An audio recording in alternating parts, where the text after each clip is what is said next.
Həmid, buyur gəl. Əlindəkindən görürəm ki, artıq növbəti rubrikanın təqdimatını etmək istəyirsən. Bəli, bugünkü rubrikanın təqdimatını etmək istəyirəm. Lakin ilk öncə istəyirəm sənə bir ssenari danışım. Özüm düşünmüşəm. Bir düşün, görün necədir. Gözlüyü buraxaq. Buyur, anonsunu et görək. Deməli, fikirləş ki, dünyada bir şirkət var və o, belə desək, öz şöbə müdiri olaraq robot təyin edir. O robot bütün danışıqları qəbul edə bilir. Bu robotu mu? Bax, bu balaca robot mu? Sırf bu robot və düşün ki, o balaca robotun, belə desəydi, ixtiyarında 50 işçi var.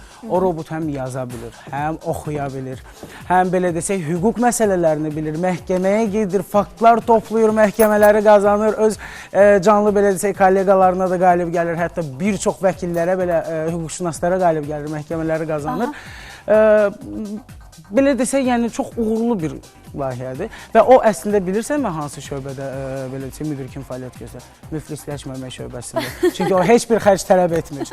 Eyni zamanda səndən də bir söz soruşum. Mən bu filmi o qədər maraqlandırdın ki, mən mütləq bu filmi izləyəcəm. Bu film deyil, bu reallıqdır Fira. Bax, bəli, mən də elə ilk öncə eşidəndə elə bildim ki, bu hansı bir filmdir, yeni bir ssenaridir, yeni bir layihədə gəlir. Amma lakin bu heç bir layihə deyil, bu reallıqdır. Amma bir amil də qeyd edək ki, yəni mən çox yeniliklərə açıq olmalıyıq biz.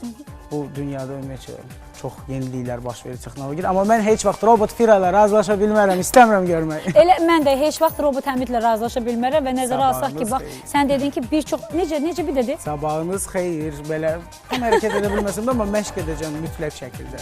Yox, mən buna mütləq razılaşa bilmərəm, onu söz deyirəm sənə və eyni zamanda bilirsən də, filmlərin bir çox ssenariləri, bəzi filmlərin çoxusu elə real həyatdan götürülür. Əgər bu yaxınlarda bu cür bir film ərsəyə gətirirsə, mən artıq buna bir şübhə kimi baxmaram.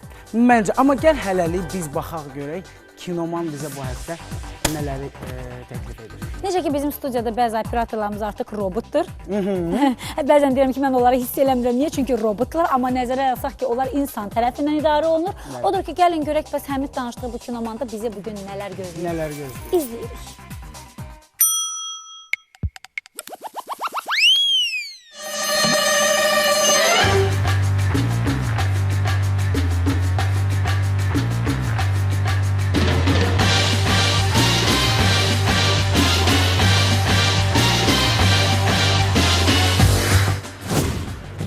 Hey kinomanlar, bu həftə kino aləminə meteorit kimi giriş edən filmlərdən heç xəbəriniz var?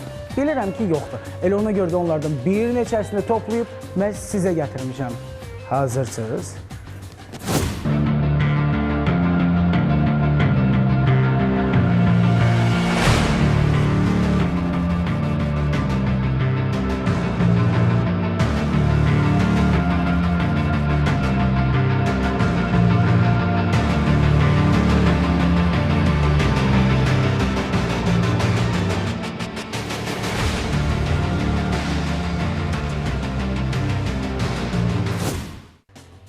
Thriller və savaş janrını sevənlər Park Cinema IMAX bu həftə sizin ürəyinizdən xəbər verir.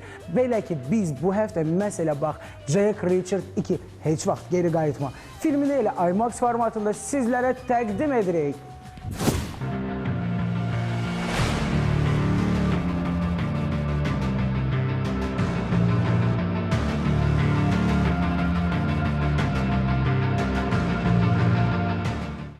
Axırıncı Samuray filmindən çox yaxşı tanıdığımız rejissor Edward Zwick bu dəfə sizlərə həyəcanlandırmaq üçün çox çalışıb. Belə ki, onun baş qəhrəmanı Richard uzun bir xidmətdən sonra 110-cu hərbi polis bölməsinə qayıdır və orada ona qurulan tələlər, baş verən bütün hadisələr onu təlaşa salır. Amma Richard'ın da təcrübəsi az deyil və özəlliyi də bundadır ki, bu film happy end, yəni xoşbəxt sonluqla bitmir. Maraqlıdır.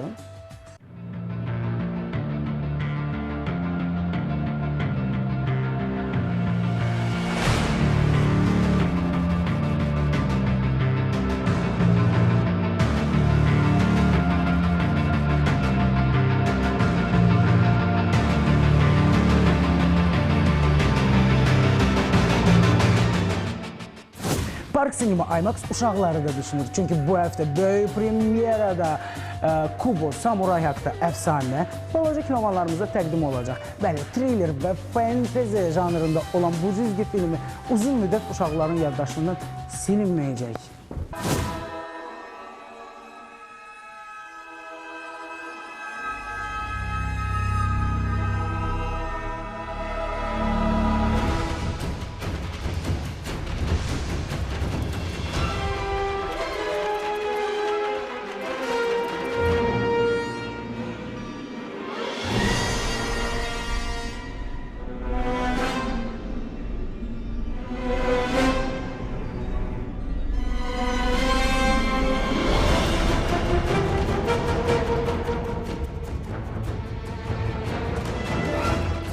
Kinomallar bu həftə Park Cinema IMAX-da baş tutacaq premyeralar haqqında ən son xəbərləri mən sizə çatdırdım. Elə siz də çox vaxt itirmədən gedirsiniz, IMAX zallarında, kürsülərdə öz yerini tutursunuz. Mən isə gedirəm ki, yeni filmləri toplayıb yenidən sizə gətirim. Hələlik!